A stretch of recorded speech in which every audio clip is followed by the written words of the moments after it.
यहाँ पे, लाइव देखिए, लाइव आप कैमरे में देखिए, लाइव देखिए यहाँ पे मारा पीटी हो रही है, लाइव देखिए यहाँ पे।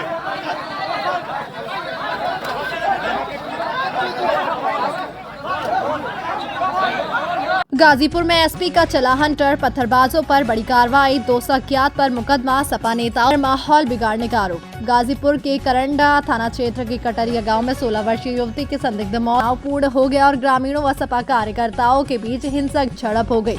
एसपी रच राजा ने बताया कि सपा नेताओं के साथ करीब 250 शरारती तत्व गाँव पहुंचे थे, जिन्होंने जानबूझकर माहौल बिगाड़ा और पुलिस पर पथराव किया। पुलिस ने तत्काल मोर्चा संभालते हुए स्थिति को नियंत्रित किया। मामले में हत्या का मुकदमा दर्ज है और मुख्य आरोपी को गिरफ्तार कर लिया गया है। वहीं प्राथमिक पोस्टमार्टम रिपोर्ट में युवती की मौत डूबने से होने की बात सामने आई है। शुरुआती जांच में पूर्व संबंध और आत्महत्या की आशंका भी जताई जा रही है। बवाल के बाद पुलिस ने सीसीटीवी फुटेज के आधार पर 10 से 15 लोगों को गिरफ्तार किया है, जबकि 2 अज्ञात लोगों के खिलाफ मुकदमा दर्ज कर जांच तेज कर दी गई है। गांव में भारी पुलिस बल तैनात कर दिया गया है और करंडा थाना पुलिस लगातार दबिश दे रही है। गाजीपुर पुलिस अधीक्षक ने मामले को गंभीरता को देखते हुए विशेष जांच टीम भी गठित कर दी है, जो पूरे घटनाक्रम की गहराई से जांच कर रही है। खबर अच्छी लगी हो तो चैनल को सब्सक्राइब जरूर करें। का शव मिला था जिसकी उम्र 16-17 वर्ष के मध्य है। 15 तारीख को उसका जब पोस्टमार्टम हुआ तो पोस्टमार्टम में मृत्यु का कारण डूबने से आया गया। कुछ शरारती तत्वों ने इसमें इस तरह की खबरें फैलाना सोशल मीडिया के माध्यम से, विभिन्न माध्यम से शुरू किया कि इसमें बलात्कार और गैंगरेप की बात, और इसको 2 जातीय संघर्ष बनाने की कोशिश की और विभिन्न जातियों से इसको जोड़ा गया। जिस कृत्य को हम लोगों ने नोट किया और इसको गंभीरता से लेते हुए उन लोगों के विरुद्ध कार्रवाई भी की थी, सोशल मीडिया हैंडल्स के विरुद्ध। इसके अलावा पिता की तहरीर पर हत्या में मुकदमा पंजीकृत किया गया था और पिता से स्पष्ट पूछा गया था कि भाई आप वीडियोग्राफी करते हुए वो अपने तहरीर ली थी, और उनसे स्पष्ट कहा गया था कि आप को जो लगता है वो आप लिख के दीजिए, बाकी हमारी विवेचना है, उसके अनुसार विवेचना करेंगे। तो पिता की तहरीर पर मुकदमा पंजीकृत हुआ। उसमें जो आरोपी लड़का था उसको तत्काल प्रभाव से गिरफ्तार करके जेल भेजा गया 302 में। विवेचना उसकी अभी प्रचलित है और विभिन्न पहलुओं पर हम जांच कर रहे हैं। सीसीटीवी फुटेज एवं अन्य अवलोकन से अभी तक लड़की का मूवमेंट और सीडीआर जो भी था उसमें अभी तक ये लग रहा है कि लड़की अकेले जाती हुई, हमें कई सारे फुटेज मिले हैं जिसमें पुल की तरफ जाती हुई दिखी है, और हम विभिन्न पहलुओं पर जांच कर रहे हैं और मृत्यु के कारण हत्या है या आत्महत्या है, सभी पहलुओं पर हम जांच कर रहे हैं। एक बात स्पष्ट है कि किसी भी प्रकार का यौनाचार नहीं हुआ है, कोई भी सेक्सुअल हैरेसमेंट नहीं हुआ है, क्योंकि पोस्टमार्टम रिपोर्ट में किसी भी तरह की इस तरह की बात नहीं है। कोई भी इंजरी नहीं है मृतका के शरीर पर, केवल डूबने से मृत्यु होना पोस्टमार्टम रिपोर्ट में आया है।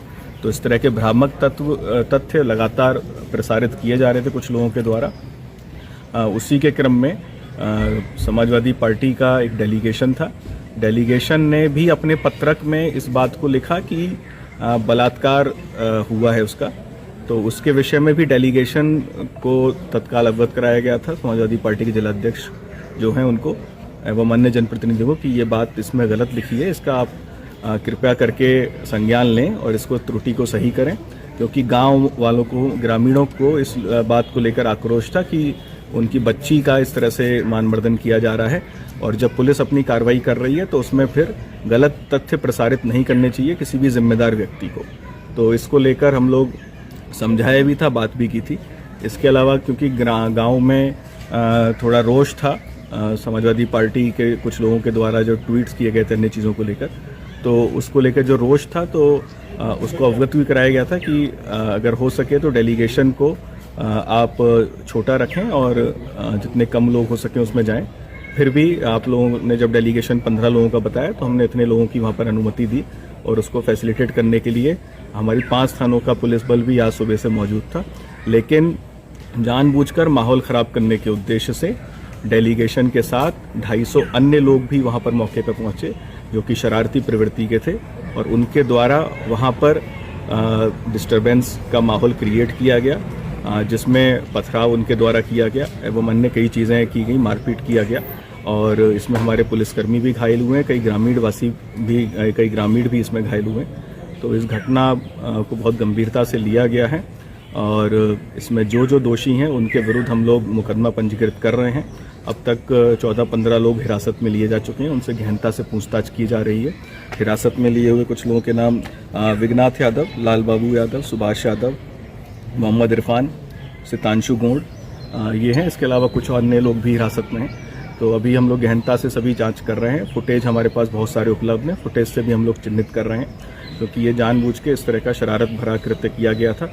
डेलीगेशन को स्पष्ट बताया गया था, मेरे द्वारा स्वयं बताया गया था कि माहौल गांव में टेंस है, फिर भी हम सुरक्षा व्यवस्था रखते हुए आपको डेलीगेशन को हम लोग अलाउ कर रहे हैं। लेकिन अन्य कोई आप भीड़ लेके ना जाएं। लेकिन फिर भी डेलीगेशन के द्वारा 250 लोगों को ले जाकर माहौल बिगाड़ने का प्रयास किया गया, जो कि बहुत ही गलत था और इस तरह का कृत्य बर्दाश्त नहीं किया जाएगा। जो भी होगा, जिस पद पर भी होगा, उसके विरुद्ध हम लोग कठोर कार्रवाई करेंगे। कुछ समाजवादी के पूर्व मंत्री और अन्य लोग चोटें भी आई हैं सर।